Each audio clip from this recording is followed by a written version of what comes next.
여러분, 교회가 힘을 잃는 것은 돈이 없어서가 아니라 거룩함을 상실했기 때문입니다. 교회가 세상에 영향력을 발휘할 수 없는 이유는 빚을 졌기 때문이 아니라 거룩함을 상실했기 때문입니다.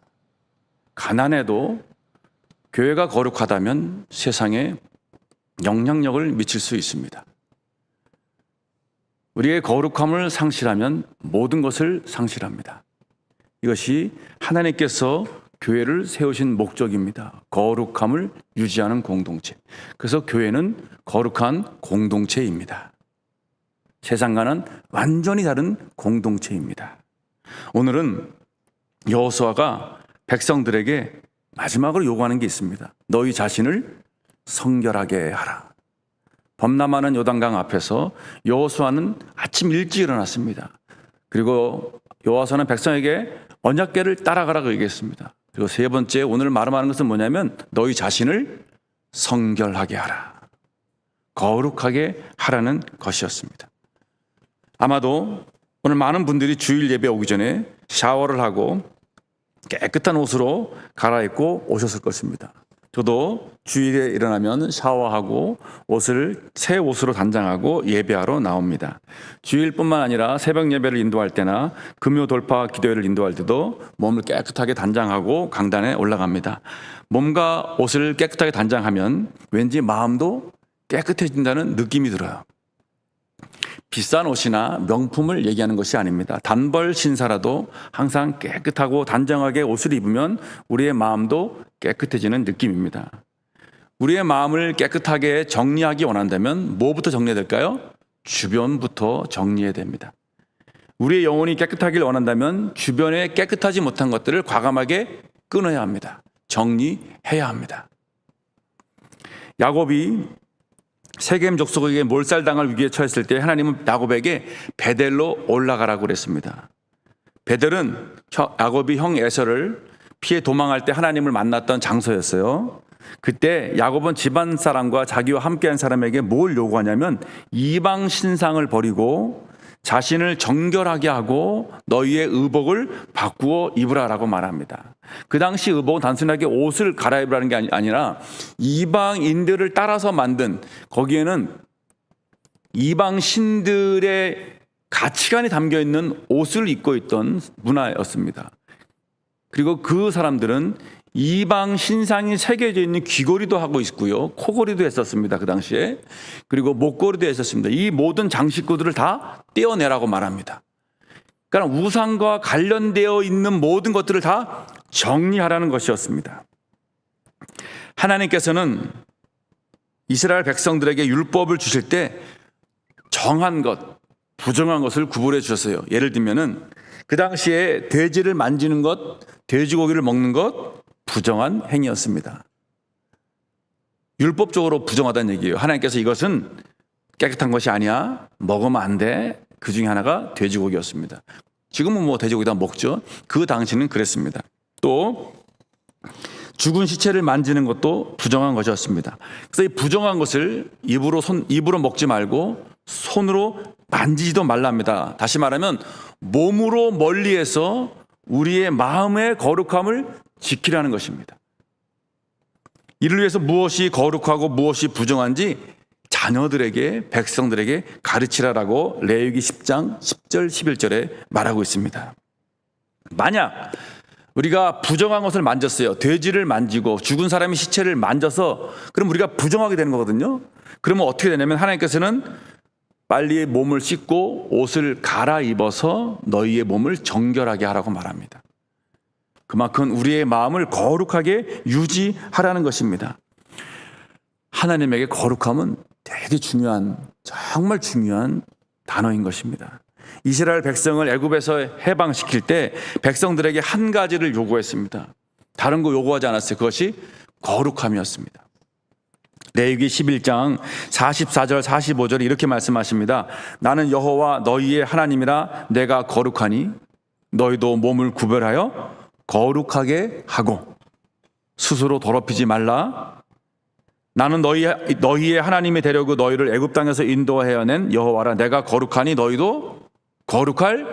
지니라. 하나님께서 한 가지 요구하셨습니다. 내가 너희의 하나님이 되기 위해서 너희를 애굽 땅에서 건져냈는데 내가 거룩하니까 너희도 거룩하라는 것이었습니다. 이것이 교회에 요구한 하나님의 한 가지입니다. 우리를 구원하신 후에도 동일하게 요구하십니다. 하나님께서 우리에게 요구하신 것이 다른 거 아닙니다. 우리의 거룩함입니다. 몸을 구별하여 거룩하게 하고 더럽히지 말라. 하나님이 싫어하는 것, 하나님께 불결한 것, 손도 대지 말라. 입도 대지 말라. 발도 담그지 말라. 생각조차 하지 말라. 우리를 부르신 하나님이 거룩하니 너희도 거룩하라는 것입니다. 오늘 본문에서 여호수아는 백성에게 이 거룩함을 요구하고 있습니다. 우리 5절 한번 같이 읽겠습니다. 5절입니다. 여호수아가 또 백성에게 이르되 너희는 자신을 성결하게 하라. 여호와께서 내일 너희 가운데 기이한 일들을 행하시리라. 여기서 너희 자신을 성결하게 하라 라고 나왔는데, 성결은 커데시라는 히브리어인데 이 한국말로는요 거룩, 성별, 구별, 봉헌 이런 단어로 다양하게 번역이 되어 있습니다. 그러니까 성결이란 말은 거룩한 말이라는 말도 있습니다.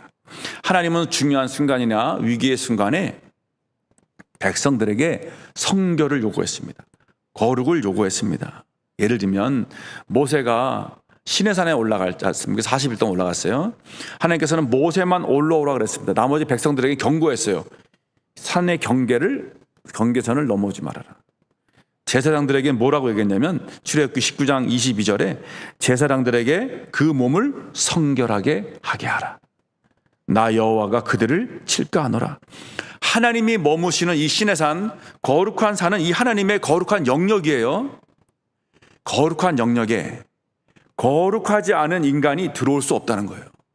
거룩하지 않은 인간이 들어오면 그 자리에서 하나님께 죽이신다는 거예요. 하나님을 가까이서 제사 드리는 제사장들에게 하나님께서 경고하는데, 너 제사장들 나에게 제사 드리길 원해? 네 몸을 거룩하게 해라. 그러면 그렇지 않으면 바로 직사였습니다.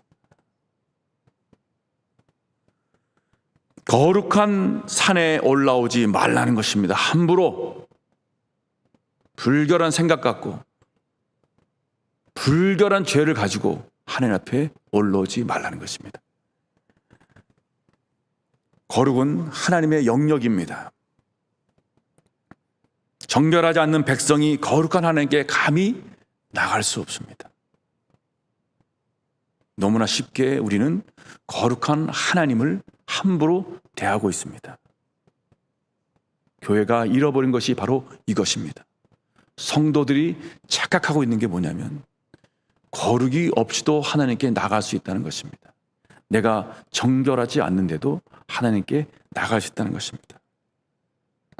거룩하지 않은 자, 거룩한 하나님을 무시하는 자, 그 자리에서 하나님이 죽이셨습니다. 그 대표적인 예가 아론의 아들 나답과 아비후였습니다. 그들은 하나님께서 명령하신 불을 가지고 제사를 드려야 하는데 자기 멋대로 자기가 생각하는 불을 가지고 하나님께 제사를 드리다가 불이 그를 삼켜서 죽였다라고 말합니다. 하나님의 거룩을 무시했기 때문입니다. 또 하나님을 만나러 갈 때는 하나님께 거룩함을 입은 자만이 갈 수 있었습니다. 광야에서 제사를 드리던 성막은 거룩의 중요성을 강조합니다. 성막은 하나님께 제사 드리는 장소로서 성막 안에는 성소와 지성소가 있습니다. 사진 한번 보시겠어요? 성막은 이렇게 생겼습니다. 텐트가 쳐 있고요. 그리고 바깥 뜰이 있고 거기서 뜰이 있고, 좀 더 보겠습니다. 성소와 지성소가 있는데 저 지성소 안에, 성소 안에 들어가기 위해서는 그 전에 반드시 거쳐야 될 게 바깥 뜰에 있는 번제단입니다. 다음 사진 보시겠어요? 여러분, 이 번제단에서 자신의 죄를 씻고 저기로 들어가야 합니다. 이 죄를 씻기 위해서는 양을 가져와서 양에게 자기의 손을 얹습니다. 그럼 제사장이 이 사람의 손에 손을 얹고 이 사람의 죄를 양에게 전가시킵니다. 그리고 양을 저기 번제단에서 다 각을 떠서 죽이고 번제단을 올려놓고 불로 태워버립니다. 그 말은 내 죄가 이제 다 씻김 받았다라는 의미입니다. 그리고 나서 제사장이 물두멍에서 손을 씻고 거룩한 성소로 들어갑니다. 번제단에서 죄를 씻지 않고는 하나님께 들어갈 수 없었습니다. 들어가서는 절대 안 되는 것이었습니다. 물론 이제는 더 이상 양을 잡고 번제단에 제사를 드릴 필요가 없습니다. 우리의 어린 양 대신 예수님께서 우리의 죄를 다 뒤집어 쓰시고 우리의 죄가 예수님에게 전가되어서 십자가에서 피 흘려 죽으셨기 때문에 그렇습니다. 이제는 우리는 하나님께 나아갈 수 있습니다. 언제든지 제사장으로서 하나님이 계신 성소와 지성소 안으로 갈 수 있습니다. 죄를 용서받았습니다. 이 죄는 원죄를 말합니다. 아담이 지었던 원죄. 이 원죄의 회복으로 말미암아 하나님과 우리의 관계가 회복되었습니다. 하나님과 우리의 인간적인 근본적인 죄의 문제가 해결되었습니다. 그런데 죄에서 완전히 자유롭지 않습니다. 이 땅에 우리가 살아가는 동안 우리 안에는 여전히 죄를 지으려는 본성이 남아 있습니다. 그냥 이 상태로 여러분 방치한다면 일주일 동안 여러분 살아보셨겠지만 죄를 지으려는 본성이 더 강합니다. 내가 성령께 사로잡히지 않고 하나님께 내 삶을 완전히 의탁하지 않으면 나도 모르는 사이에 내 본성이, 죄의 본성이 나와서 하나님의 거룩함을 파괴할 때가 있습니다. 많습니다. 그게 우리의 본성입니다. 죄를 짓고 싶은 본능이 남아있고 또 죄를 짓게 하는 사탄의 유혹과 시험이 늘 도사리고 있습니다. 우리에게. 이 세상의 공중권세를 잡은 사탄이 잡고 있기 때문에 이 세상을 살아가는 동안 죄의 영향력 아래에 우리가 살고 있습니다. 부정한 것을 만지고 죄를 지을 수밖에 없는 것이 우리의 본능입니다. 이것을 자범죄라고 말합니다. 날마다 짓는 죄. 여호수아가 백성들에게 너희 자신을 성결하게 하라는 죄는 자범죄를 의미하는 것입니다. 날마다 부지 중에 알고 지은 죄, 모르고 지은 죄를 말합니다. 그 죄가 우리의 영혼에 묻어 있는 것입니다. 저는 춘천에 미세먼지가 있다는 말 듣고 놀랐어요. 춘천에 미세먼지가 있습니까? 저는 미세먼지가 없는 줄 알았어요. 너무 깨끗했는데 춘천에 왜 미세먼지가 있지? 와가지고 이해가 안 됐습니다. 춘천은 오니까는 매일 옷을 빨지 않아도 더러워지지 않는 것 같아요. 세네갈에서는요, 하루만 밖에 나갔다 와도 그 옷을 갈아입어야 돼요. 밖에만 나갔다 오면은 이 옷에 먼지가 배이고 땀이 배이고 매연이 배겨서 그 다음날 냄새 맡아보잖아요. 쉰내가 나요, 쉰내가. 뿐만 아니라 이 몸에도요, 다 이 노출된 부분, 얼굴, 팔, 이 다 모든 부분들이 다 매연과 먼지로 범벅이 돼요, 땀으로. 항상 갔다 오면 씻어요. 여러분, 자범죄는 바로 그런 겁니다. 자범죄는 내가 밖에 나갔다 오면은 내 안에 먼지가 묻고 매연이 묻고 땀이 묻는 것처럼 우리의 영혼에 더러운 것이 묻어나가는 것입니다.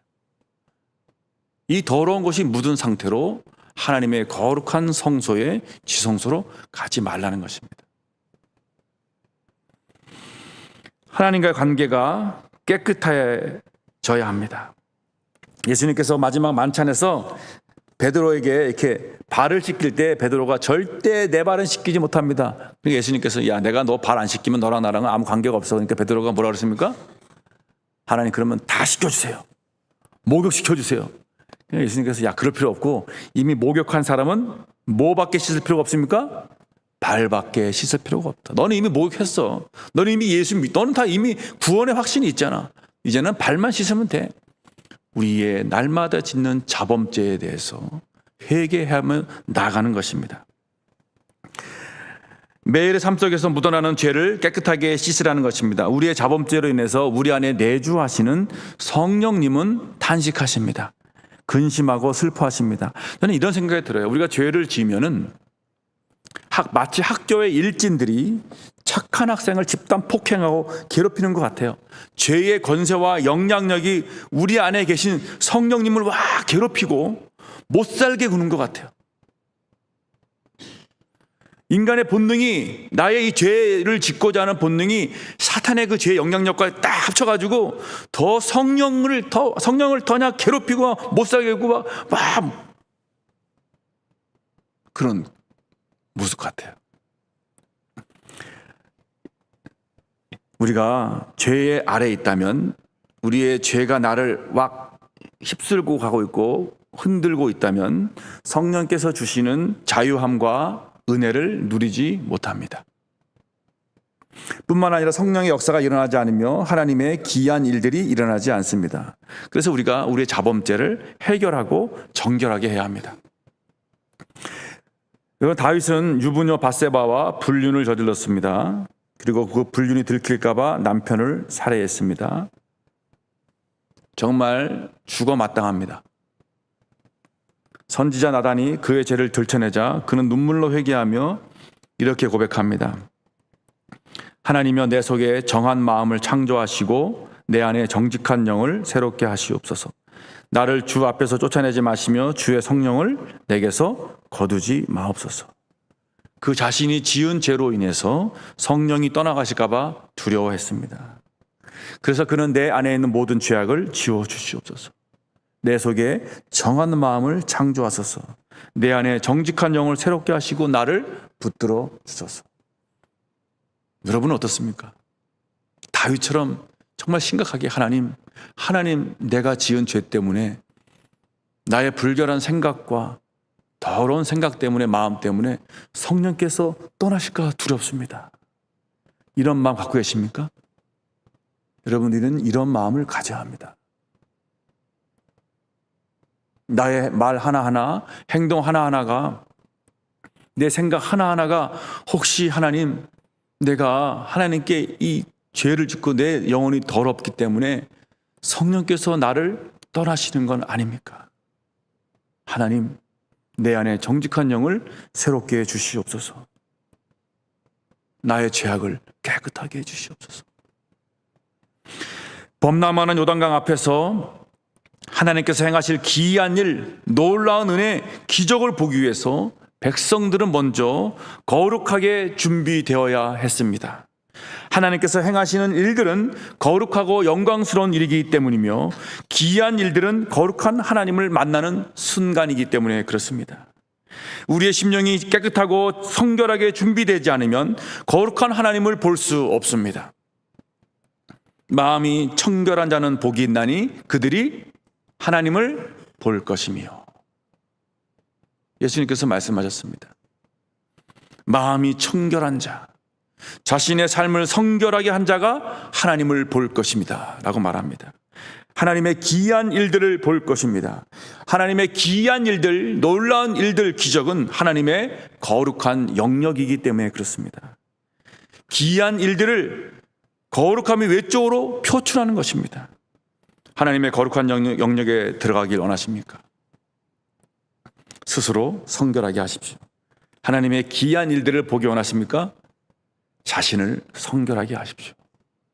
자신을 성결하게 하지 않으면 하나님의 거룩함과 영광에 참여할 수 없습니다. 하나님의 신비로운 영역에 더더욱 들어갈 수 없습니다. 우리가 예배 가운데 합심으로 기도하는 시간이 있습니다. 우리 그죠? 찬양 다 같이 하고 합심으로 기도할 때 제가 여러분에게 일주일 동안 하나님 우리의 지은 죄를 용서하여 주시옵소서, 참회의 기도의 시간을 갖습니다. 그 이유는 거룩한 하나님께 우리가 예배의 자리로 나왔는데 내 안에 여전히 더러운 것이 있다면, 정결하지 못한 것이 있다면 하나님 나의 죄를 용서하여 주시고 내 심령을 깨끗이 씻겨 주시옵소서. 그러한 심정으로 기도하는 것이 합심기도, 참회의 기도 시간인 것입니다. 우리가 드리는 예배를 통해서 우리의 심령이 하나님의 거룩하심에 들어가며 세상에서 경험할 수 없는 하늘의 신비로운 은혜, 하나님의 임재 가운데 들어가길 축원합니다. 여호수아는 하나님께서 내일 기이한 일들을 행하실 것을 믿고 있었습니다. 이를 위해서 백성들에게 하나님을 맞이할 준비를 하라고 명령합니다. 범람하는 요단강 앞에서 그들이 준비할 것은 요단강을 건널 수 있는 온갖 장비를 구입하는 것이 아닙니다. 금과 은과 보석도 아니었습니다. 전쟁을 치를 수 있도록 군사력이나 군량미나 전쟁 물자를 준비하는 것이 아니었습니다. 여호수아는 백성에게 이렇게 준비하라고 명령합니다. 너희는 자신을 성결하게 하라. 하나님의 기이한 일들을 보기 원한다면, 하나님의 거룩한 영역에 들어가기 원한다면 너희 자신을 성결하게 하라.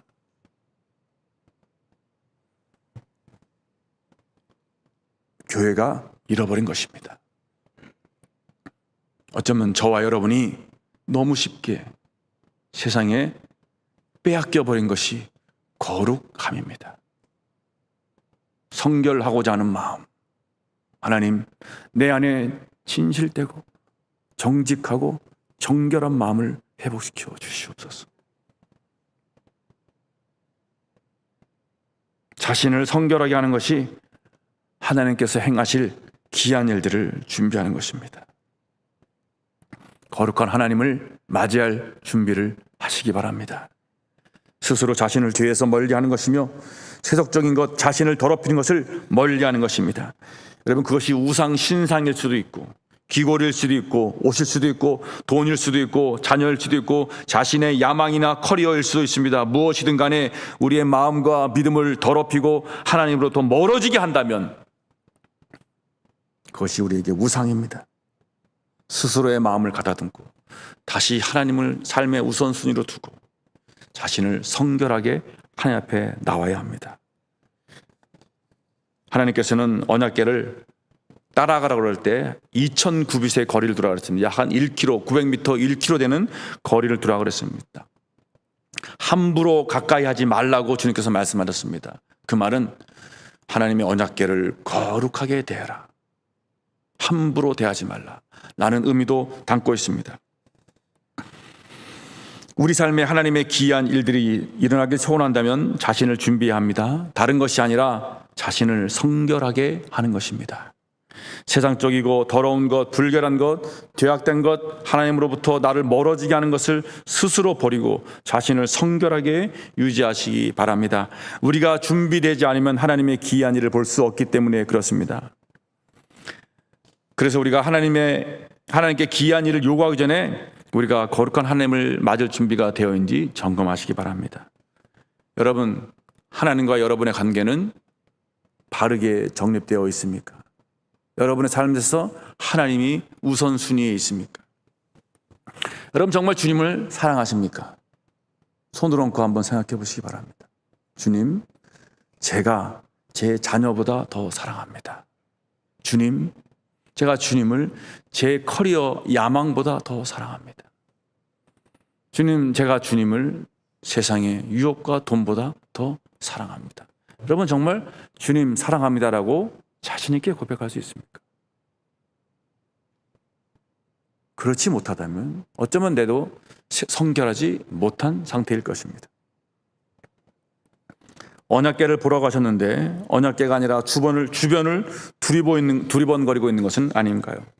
우리를 여기까지 인도하시고 인생의 어두운 터널과 아무것도 없던 광야를 지날 때도 발이 부르트지 않고 옷도 헤어지지 않게 하셨고 때를 따라 먹으셨던 하나님을 잊어버리고 하나님보다 더 좋은 복과 혜택을 주는 것이 없나? 라고 다른 신을 세상에서 찾고 있는 것은 아닐까요? 아니면 하나님과 세상에서 두 다리를 걸쳐놓고 있지는 않을까요? 세상이 멋있어 보여서 몸은 교회에 두고 눈과 마음은 세상을 향해 기웃거리고 있는 것은 아닐까요? 언제나 기다리시는 아버지를 외면하고 세상이 좋아서 여전히 방황하고 있는 것은 아닐까요? 우리는 인간적으로 본능적으로 죄를 지으려는 습성이 있습니다. 어떤 사람이 이렇게 생각합니다. 나는 도덕적으로, 법적으로 의롭다, 떳떳하다. 그럴 때 하나님께서는 이렇게 말씀하십니다. 예수님은 마가복음 7장 20절, 23절에서 사람에게서 나오는 그것이 사람을 더럽게 하느니라. 사람의 속에는 뭐가 있냐면 악한 생각, 음란, 도둑질, 살인, 간음, 탐욕, 악독, 속임, 음탕, 질투, 비방, 교만, 우매함. 이 모든 악한 것이 다 속에서 나와서 사람을 더럽게 하느니라. 하나님 앞에서 어떤 사람도 도덕적으로, 윤리적으로, 율법적으로, 사회법적으로 깨끗한 사람은 한 명도 없습니다. 자신의 속을 한번 들여다보시면 알 수 있습니다. 나는 죄를 지을 수밖에 없는 존재이며 우리 죄를 정결하게 할 수 있는 길은 내 의로움과 내 의지와 절제력이 아닙니다. 오직 예수의 피밖에 없습니다. 예수님은 우리 죄를 대신해서 피를 흘렸기 때문에 그렇습니다. 요한일서 1장 9절 10절에 만일 우리가 우리 죄를 자백하면 그는 미쁘시고 의로우사 우리 죄를 사하시며 우리를 모든 불의에서 깨끗하게 하실 것이요 만일 우리가 범죄하지 아니하였다 하면 하나님을 거짓말하는 이로 만드는 것이니 또한 그 말씀이 우리 속에서 있지 아니하느니라. 여러분, 우리는 스스로 돌이켜 보아야 합니다. 우리의 믿음과 마음에 꺼리낌이 있나, 죄가 생각난다면 주님께 회개함으로 깨끗함을 받아야 합니다. 회개는 가던 길을 돌아서는 것입니다. 가던 길을 계속 가면서 회개한다고 말하지 마십시오. 성령께서는 우리의 연약함을 도우시기 때문에 우리의 죄를 자백하고 도움을 청하면 우리를 도우사 환난에서, 시험에서, 유혹에서 이기게 하십니다. 우리의 거룩해지는 것이 하나님의 뜻이기 때문에 그렇습니다. 여러분, C.S. 루이스라는 사람이 이렇게 말합니다. 거룩이 재미없는 것이라고 생각하는 사람은 정말 모르는 사람이다. 일단 그것을 만나면 결코 저항할 수 없다. 참으로 행복하게 될 것이다. 거룩을 경험하는 사람, 거룩을 만나면 행복하게 될 것이다 라고 여러분 C.S. 루이스, 그 유명한 기독교 작가가 말하고 있습니다. 하나님의 거룩함을 경험한 사람은 행복을 얻을 수 있습니다. 세상의 즐거움 어느 정도 행복 줄 수 있습니다. 그러나 참된 행복은 거룩함을 통해서 발견할 수 있습니다. 세상의 쾌락이나 탐욕이 아니라 거룩함에서 행복을 찾아야 합니다. 그래서 많은 사람이 결혼의 목적을 행복에 두고 있기 때문에 결혼 생활에 어려움이 올 때 파탄이 일어납니다. 결혼의 목적을 행복이 아니라 거룩에 두어야 합니다. 만약 행복하기 위해서 결혼한다면 1년만 지나면 자신의 결혼 생활이 행복하지 않다는 것을 발견하게 됩니다. 어쩌면 1년도 되기 전에 신혼여행 가서 내가 결혼을 잘못했구나, 불행하다는 것을 발견할 수도 있습니다. 내가 자신은 행복하기 위해서 결혼했는데 결혼 생활이 자신을 불행하게 한다고 생각한다면 행복하기 위해서 갈라서거나 이혼을 할 생각을 하게 됩니다. 행복을 위해서 결혼했듯이 행복을 위해서 이혼한다는 논리적인 이유로 자기 스스로를 변명합니다. 이런 논리로 이혼이 가능한 이유는 그 전제가 잘못되었기 때문에 그렇습니다. 결혼의 목적을 행복에 두었기 때문에 그렇습니다. 결혼을 준비하는 청년들, 여러분, 결혼의 목적은 행복이 아니라 하나님의 거룩하심에 있습니다. 이미 결혼할 부부들, 가정을 꾸려가는 목적은 행복이 아니라 거룩함에 두어야 합니다. 여러분, 결혼 전에는 결혼하면 영원히 행복할 것 같고 다른 사람은 이혼해도 우리는 절대 이혼하지 않고 갈등이 없을 것이라고 생각하는 청년들이 많습니다. 아직 결혼을 해본 적이 없어서 그렇습니다. 그 행복 오래가지 않습니다. 환상이었다는 것을 인정하지 않을 수 없습니다.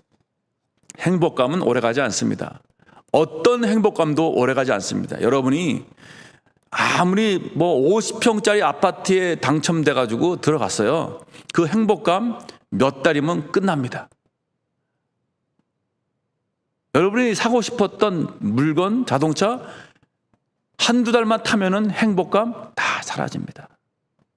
행복감은 오래가지 않습니다. 그래서 행복을 추구하기보다는 거룩함을 추구해야 합니다. 거룩함을 추구하면 행복은 저절로 열매가 맺히게 됩니다. 행복은 과일 열매 같아요. 결혼이라는 나무에 거룩한 토양으로 심고 하나님의 말씀으로 성결하고 깨끗하고 거룩한 물을 준다면 그 결혼 생활이 행복의 열매를 맺게 됩니다. 가정에서 부모와 자녀가 거룩을 추구한다면, 우리 가정이 행복을 추구하는 것이 아니라 하나님의 거룩을 추구한다면 그 자녀와 부모들은 행복할 것입니다. 장담합니다. 그래서 가정생활의 목표도 거룩함에 두어야 합니다. 부모와 자녀들이 하나님 안에서 거룩함을 추구하고 자신을 스스로 성결하게 한다면 그 열매로 가정의 행복을 얻을 수 있습니다. 그래서 사도 바울은 이렇게 말합니다. 하나님의 뜻은 이것이니 너희의 거룩함이라. 음란을 버리고 각각 거룩함과 존귀함으로 자기의 아내에 대할 줄 알고 하나님을 모르는 이방인과 같이 세욕을 따르지 말고, 이렇게 말합니다. 거룩함으로 가정을 유지하고 부부 생활을 유지하라는 것입니다. 저희 온누리교회 성도들이 저는 행복하기 원합니다. 온누리교회 비전 선언문에 기억하시죠? 하나님은 기뻐하고 성도들은 행복하고 이웃들은 칭찬하는 예수 가족 공동체를 만들어가는 것입니다. 자, 성도들은 행복하길 원합니다. 성도들이 행복하기 위해서 어떻게 해야 될까요? 여러분들이 하고 싶은 대로 놔둡니까? 절대 그렇지 않습니다. 성도들이 행복하기 위해서는 뭘 추구해야 되냐고요? 거룩함을 추구해야 됩니다. 우리 스스로를 성결하게 해야 합니다. 온누리교회가 거룩함을 경험하면 성도들은, 여러분들은 저절로 행복함을 느낄 수 있습니다. 하나님의 거룩함이 가득 찬 예배, 하나님의 거룩함이 가득 찬 성도의 교제, 구역 나눔, 각 남녀 전도의 모임, 각 동호회 모임, 이 거룩함이 각 교제 가운데 묻어날 때 성도들은 행복을 느낄 수 있습니다. 여호수아는 거룩함이 얼마나 중요한지 알고 있었습니다. 기이한 일들을 경험하는 것보다 더 중요한 것은 백성들이 스스로 성결하게 하는 것임을 알고 있었습니다. 그는 내일 하나님께서 놀라운 기적을 행하실 텐데 그 기이한 일을 경험하기 위해서는 자신을 성결하게 하라고 명령합니다. 우리는 자신을 성결하게 하고요, 거룩한 가운데 잠잠히 기다리면 됩니다. 그 다음은 하나님이 움직이실 차례입니다. 우리는 거룩한 가운데 있고, 그러면 하나님께서 다음으로 하나님께서 움직이실 차례인 것입니다. 기이한 일들을 행하실 차례인 것입니다. 우리가 하나님 앞에서 거룩함을 유지하고 나갈 때 하나님께서는 온누리교회를 위해서 거룩한 일들을 행하실 줄 저는 믿습니다. 우리의 행위보다, 우리의 열정보다 더 중요한 것은 내 안에 성결함을 유지하는 것입니다. 온누리교회가 과연 성결한가? 온누리교회 모든 성도들은 하나님 앞에서 거룩함을 유지하고 있는가? 이것이 더 중요한 문제이고 시급한 문제인 것입니다. 요단강이 언제 갈라지고 길이 언제 생길 것인가에 관심을 갖는 것보다 더 중요한 것은 우리 자신이 하나님 앞에 성결한가, 거룩한가 자신을 살피는 것입니다. 나 한 사람쯤이야? 라고 생각하는 분이 계십니까? 그렇게 생각하는 한 사람 때문에 공동체가 무너질 수 있습니다. 그렇게 생각하는 사람을 위해서 여호수아 7장에 아간 한 사람의 죄로 인해서 이스라엘이 패배하고 36명이 목숨을 잃은 사건을 기록하고 있습니다. 저는 온누리교회 온 성도가 자신을 성결하게 하기를 소원합니다. 나 하나쯤이야 하는 생각을 버리고 나부터 스스로 성결하게 나가시길 바라겠습니다. 특히 영적인 지도자인 저부터 두렵고 떨림으로 내 자신을 돌아보고 성결하길 원합니다. 나 때문에 하나님의 기이한 일들이 방해받을 수 없기 때문에 그렇습니다. 저뿐만 아니라 모든 직분자들, 모든 성도들은 나 때문에 요단강을 건너지 못하거나 요단강 물살에 휩쓸려 죽을 수 있다는 두렵고 떨리는 마음을 갖고 하나님 앞에 서야 합니다. 로마 제국이 멸망한 원인을 성적 타락으로 보는 역사가 또 있습니다. 사도 바울은 음란하고 방탕한 로마 제국 문화에 살고 있는 로마 교회 성도들에게 이렇게 명령합니다. 로마서 13장 12절 14절에 밤이 깊고 낮이 가까웠으니 그러므로 우리가 어둠의 일을 벗고 빛의 갑옷을 입자.